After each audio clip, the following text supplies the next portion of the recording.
आज की स्टोरी मेरी फ्रेंड ने शेयर किया था। ये उसकी चाची के साथ हुआ था जब वो बरेली में रहती थी, और ये किस्सा उनकी आंखों देखा हाल है। हेलो, मेरा नाम आंचल है और आप मेरे YouTube channel real horror incident पे। मेरी फ्रेंड ने बताया कि उसकी जब चाची बरेली में रहती थी, जब नई नई वो शिफ्ट हुई थी, उन्होंने जो घर लिया था उस घर में नीचे मकान मालिक रहते थे और ऊपर का पोर्शन उनको मिला था। मकान मालिक काफ़ी अच्छे नेचर के थे और उनकी एक 6 साल की बेटी थी, और इनके जो चाचा चाची थे उनका एक 11 साल का बेटा था, ऋषभ नाम था उसका। जो मकान मालिक की बेटी थी उसका नाम गुनगुन था। जब ये शिफ्ट हुई थी तो वो गुनगुन आके उनके पास खेलने आती थी। एक दिन ऐसी शाम को गुनगुन जब खेलने आई, अपनी डॉल लेकर आई थी, तो ऋषभ के साथ खेलने लगी। वो आधा 1 घंटा उसके साथ खेली, फिर अपनी डॉल उठाकर जो उनका जो पोर्शन था वहीं से होते हुए लॉबी गई थी। लॉबी से होते हुए फिर एक रूम खाली और पड़ा था, तो उसी रूम में वो अपना खेलने के लिए चली गई। जब वो वहाँ चली गई तो इनकी चाची जो थी आंटी, उन्होंने पूछा कि ऋषभ बेटा गुनगुन कहाँ चली गई। उसने कहा मम्मी वो उधर दूसरे रूम में चली गई है। तो उन्होंने कहा भी अरे वो अकेले खेलने चली गई, जाओ देखना वो ऊपर छत पर ना चली जाए। तो वो गया तो देखने और देखा कि वो उसी रूम में डॉल के साथ बैठी खेल रही है और खूब हंस रही है। उसने कहा भी कि गुनगुन चलो मेरे साथ खेलो, यहाँ अकेले क्यों बैठी हो। तो वो कुछ नहीं बोली और वहीं बैठ के खेलने लगी। जब 2-3 बार कहने पर भी वो वापस नहीं आई तो वो चला आया। उसने मम्मी से कहा कि मम्मी वो वहीं पे खेल रही है और मैं जा रहा हूँ अपने स्कूल का काम करने। अच्छा, ऋषभ का एडमिशन भी उन्होंने वहीं पे करा दिया था जहाँ गुनगुन पढ़ती थी। तो दोनों साथ में ही आते जाते थे और इसी तरह सुबह मॉर्निंग में स्कूल चले जाते थे। फिर दिन में जब वापस आते थे तो अपना दोनों खाना ना खा के सो जाते थे। अच्छा, गुनगुन का ये डेली का रूटीन था। वो जब शाम को सोकर उठती थी तो सीधे अपनी डॉल लेकर ऊपर आती थी और वह उन्हीं आंटी से बातें करना, ऋषभ के साथ खेलती थी, फिर डॉल लेकर सीधे उसी रूम में चली जाती थी। तो डेली जब मेरी फ्रेंड की चाची जो थी तो डेली देखती थी कि पहले यहाँ खेलती है फिर उस रूम में चली जाती है अकेले। तो उन्होंने कहा अभी कि गुनगुन तुम वहाँ क्यों खेलती हो, ऋषभ यहाँ बैठता है यहीं खेला करो, वहाँ अकेले क्या करती हो। कि नहीं आंटी मैं वहाँ खेलती हूँ, मुझे वहाँ अच्छा लगता है। तो उन्होंने कहा ठीक है वहाँ पे खेलती हूँ, लेकिन ऋषभ को साथ ले जाया करो। कि नहीं ऋषभ नहीं, मैं अकेले खेलती हूँ। और वो डेली वहाँ पे जाती थी। वो जो रूम था तो इन्हीं के ही बगल में ही, थोड़ा साइड में ही था। उस रूम में खाली एक बेड पड़ा था, टेबल चेयर थी और 2 बूढ़े बुजुर्गों की फोटो लगी थी, शायद उनके घर के ही दादी या बाबा होंगे। और खाली रूम था, साफ सुथरा रहता था और वहाँ से हल्की हल्की खुशबू आती थी, क्योंकि नीचे जो आंटी थी इनके लैंडलॉर्ड थी, वो वहाँ पे आके डेली धूप बत्ती जला देती थी।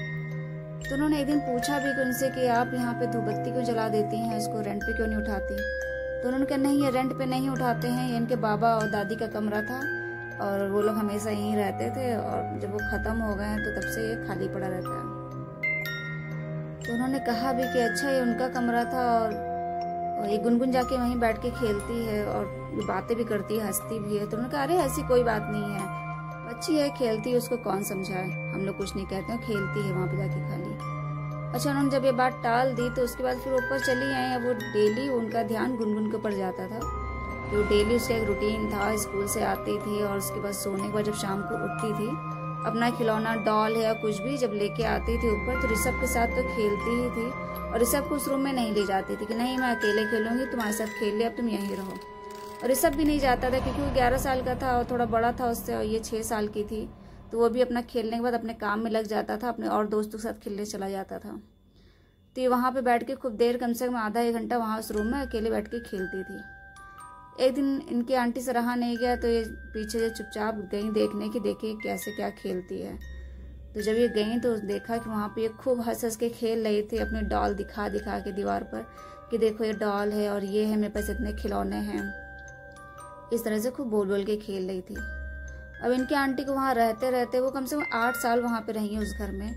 तो उन्होंने बताया कि मैं 8 साल में मैंने उसको डेली नोटिस किया कि वहाँ जाके रूम में बातें करती थी, और जैसे जैसे वो बड़ी होती गई उसकी बातें और बढ़ने लगी। कई बार तो मैं छुप के देखती फिर जाके कैसे बातें कर रही है। तो वहीं पे अपना इधर उधर देख देख के ही बातें करती थी इशारों में, कि जैसे कोई उसके सामने बैठा हो, कभी बेड पे कोई बैठा हो तो उधर इशारे में बातें करती थी, कभी कोई चेयर पे बैठा हो तो उधर इशारे में बात करती थी। सारी बातें करती थी सारा दिन की, यार स्कूल में ये हुआ और पापा नई पेंसिल लाए, ये किया वो किया, कल हम लोग घूमने जा रहे हैं, आज ये खाया। इस तरह से वो सारी बातें करती थी। तो उनको बड़ा आश्चर्य होता था कि लड़की अभी धीरे धीरे बड़ी भी हो रही है, और अगर इन्होंने डॉक्टर को भी दिखाया होता तो शायद कुछ प्रॉब्लम सॉल्व हो जाती है, कुछ प्रॉब्लम है इसके साथ। वो फिर नीचे गई, उन्होंने जब बातों बातों में पूछा कि आंटी आपने कभी डॉक्टर को नहीं दिखाया, कुछ ऐसी प्रॉब्लम तो नहीं है, ये अपने आप बातें करती है। तो उन्होंने कहा ऐसी कोई प्रॉब्लम नहीं है, तुम उसको देख के परेशान ना हो, बच्ची है, खेला करती है और धीरे धीरे उसकी आदत पड़ जाती है, अब समझदार हो जाएगी तो सब छोड़ देगी। लेकिन उनसे रहा नहीं गया, उनको लगता था कि बच्ची तो है, लेकिन मुझे रहते रहते भी यहाँ 3-4 साल हो गया है, और मैं जब आई थी तो 6 साल की थी, अब वो भी 8-9 साल की हो गई है, और अब उसकी बातें भी और बढ़ती जा रही हैं, ज़्यादा वो बातें शेयर करने लगी वहाँ पे। तो उनसे जब रहा नहीं गया तो उन्होंने उससे गुनगुन से पूछा कि गुनगुन बेटा तुम यहाँ पे किससे बातें करती हो? तो वो बोली कि मेरे फ्रेंड है। तो कहीं फ्रेंड कैसे हैं? कहती वो बूढ़े बूढ़े से हैं। तो बोली कि बूढ़े बूढ़े हैं, कौन कौन आता है, किससे बातें करती हो? कहीं बूढ़े कौन कौन नहीं आता, एक ही आते हैं, मेरे बाबा हैं वो। तो डर गई, उन्होंने कहा बाबा हैं क्या, बाबा तुम्हारे आते हैं क्या? कह रही हाँ मेरे बाबा आते हैं और मैं डेली उनसे बात करती हूँ, और वो तो बहुत टाइम पहले से आते हैं, हम जब से यहाँ पे आ रहे तब से मैं उनसे बात करती हूँ। और उन्होंने पूछा कि अच्छा बाबा कैसे दिखते हैं?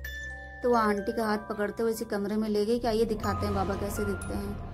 और वहीं पे ले गई, उसने फ़ोटो तरफ इशारा किया कि ये मेरे बाबा ऐसे दिखते हैं। अब उन्होंने फ़ोटो की तरफ देखा तो उनको थोड़ा डर भी लगा, तो उन्होंने पूछा क्या बाबा अभी भी यहाँ पे हैं क्या? कहीं नहीं आप नहीं हैं, वो थोड़ी देर के लिए आते हैं, हमसे बातें करते हैं, मेरे साथ खेलते हैं, फिर चले जाते हैं।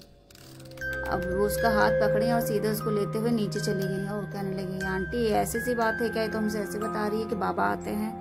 तब उन्होंने कहा अच्छा ठीक है बैठो, हम तुमको बताते हैं क्या है किस्सा, वरना तुम परेशान हो जाओगी।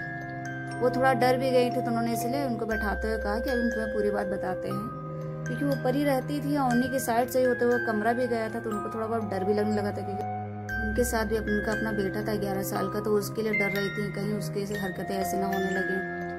फिर वो बैठ गई और सुनने लगी, तो बताने लगी उनकी जो लैंडलॉर्ड थी कि ऐसा है, जब मेरी बेटी हुई थी, ये जब 4 साल की हुई थी तभी इसके ये बाबा ख़त्म हो गए थे, दादी पहले ख़त्म हो चुकी थी, तो ये इकलौती पोती है इनकी, तो बहुत इसको चाहते थे और इतना ज़्यादा वो मानते थे जब वो ख़त्म हुए थे। तो मैं जब डेली वहाँ कमरे में जाती थी दिया जलाने या धूपबत्ती में कुछ भी जला देती थी वहाँ जाके, तो साथ साथ मेरे ये भी जाती थी। धीरे धीरे ये हुआ कि अपना जब चलने लगी तो ये अकेले जाने लगी, तो मैं इसको ढूंढते हुए और जाती थी कि कहाँ चली गई, तो मैं उसी कमरे में इसको देखती थी कि वहीं बैठी खेल रही है। तो हमको थोड़ा अजीब भी लगता था, क्योंकि उस कमरे में कोई ख़त्म हुआ है, तो मुझे थोड़ा डर भी लगता था कि वहीं जा कर बैठती है। तो मैं इसका हाथ पकड़ के नीचे ले आती थी, लेकिन ये कहती थी कि हमें यहीं बैठना है और बाबा से मिलेंगे, क्योंकि इनके जो पापा थे वो बाबा करके फ़ोटो दिखाते थे कि ये बाबा हैं, बाबा तुम्हें बहुत मानते थे, बहुत प्यार करते थे। अब ये डेली जाती है, वहीं जाके बैठ जाती थी। हम शुरुआत में बहुत परेशान हुए और मुझे लगा कुछ इसका मेंटल कुछ प्रॉब्लम ना हो, तो मैंने डॉक्टर को भी दिखाया और ये सब चीज़ें बताई कि खाली कमरे में जाके बैठती बातें करती है। तो डॉक्टर ने भी कहा कि अभी छोटी सी बच्ची है और इससे आप क्या उम्मीद करेंगी, और इसको हंसने खेलने दीजिए, ऐसी कोई प्रॉब्लम नहीं है, नॉर्मल लड़की है। लेकिन मुझे कहीं ना कहीं थोड़ा डर लगता था, क्योंकि ये उसी रूम में जाके बैठ जाती थी और खेलती थी। लेकिन जब धीरे धीरे टाइम बीतता रहा तो मुझको लगा कि भाई ऐसी घर में कोई घटनाएं तो हुई नहीं है कि कुछ नुकसान हुआ हो किसी के साथ, तो इसीलिए फिर मैंने इसको रोका नहीं। अब ये डेली जाती है, ये 4 साल की उम्र से जा रही है उस कमरे में, और अब तो ये बड़ी हो गई, 8-9 साल की हो गई है। और हम मना नहीं करते हैं, जाती रहती है, बैठती है, बातें करती है, हंसती है, बातें शेयर करती है, और शायद उन्हीं का आशीर्वाद है बूढ़े बुजुर्गों की, इस घर में कोई दिक्कत नहीं आई है, सब अच्छे से चल रहा है। और बाहर वालों को इसलिए नहीं बताते हैं क्योंकि वो थोड़ा गलत समझेंगे, डरेंगे, और मुझे कमरा किराए पर उठाना ही होता है। तुम भी यहाँ पे इतने साल से रह रही है, क्या तुम्हें कभी कोई दिक्कत हुई है? तो उन्होंने जब इस तरह से पूछा तो जो मेरी फ्रेंड की चाची थी, उन्होंने कहा नहीं हमें दिक्कत तो कोई नहीं है, बस मैं इसी को देखती थी, और इस तरह से तो वही मुझे थोड़ा डर लगता था, आश्चर्य होता था कि छोटी लड़की है इस तरह से वहाँ कमरे में अकेले जाती है। उन्होंने कहा हाँ थोड़ा कोई नया नया आता है तो उसको डर लगता है, लेकिन ऐसा कुछ नहीं है, तुम आराम से रहो, तुम्हें जितने साल रहना है और डरने की कोई बात नहीं है। फिर यही सब बात हुई, फिर वो ऊपर चली आई, फिर उनकी नज़र उसी कमरे की तरफ गई तो वो कमरा बहुत साफ़ सुथरा था, खाली खाली सा था, और वहाँ पे उनकी दादी और बाबा की फ़ोटो लगी थी। तो उन्होंने भी हाथ जोड़ा कि भाई हमसे अगर कोई गलती हो गई तो क्षमा करना, और मेरे मन में प्रश्न था इसलिए मैंने पूछा। और इस तरह से धीरे धीरे वो 8 साल वहाँ पे रही। उनकी बेटी जब 11 साल की हो गई है तब उसका उस रूम में जाना बंद हो गया। तो धीरे धीरे मतलब कि क्योंकि जब फ़ोन पे उनसे बात होती थी, वो जब छोड़ दिया उन्होंने बरेली, फिर वो लखनऊ ही चली आई थी। तो कभी कभी फ़ोन पे बात होती तो उन्होंने कहा था हाँ, जब ये 11 साल तक इसने बात किया है, 11 साल के बाद इसने ये सब बंद कर दिया है। तो मैंने पूछा भी था इससे कि बेटी अब तुम ऊपर नहीं जाती हो, बाबा नहीं आते? तो उसने कहा कि नहीं बाबा अब नहीं आते हैं, और बाबा अब चले गए हैं, बाबा को जहाँ जाना था उन्होंने कहा मुझे जाना है, बहुत टाइम हो गया, मुझे जाना है, ये कह के वो चले गए। लेकिन फिर भी वो अपना उस जिनका घर था वो डेली शाम को वहाँ जाती थी और दिया जला देती थी, धूप बत्ती जला देती थी, और वो कमरा खाली पड़ा रहता है। अभी भी वहाँ पे किराएदार आते हैं, रहते हैं, और खैर अब वहाँ पे ऐसा कुछ नहीं होता है क्योंकि उनकी बेटी बड़ी हो गई है, तो अब किसी को नहीं पता चलता है कि उस कमरे में ऐसा कुछ हुआ था। तो ये किस्सा था बरेली का जो मेरी फ्रेंड ने शेयर किया था, उसकी चाची के साथ हुआ था, आंखों देखा हाल है। और अगर आप लोग को ये स्टोरी अच्छी लगी हो तो प्लीज़ चैनल को, मेरे वीडियो को लाइक करें, सब्सक्राइब करें। धन्यवाद।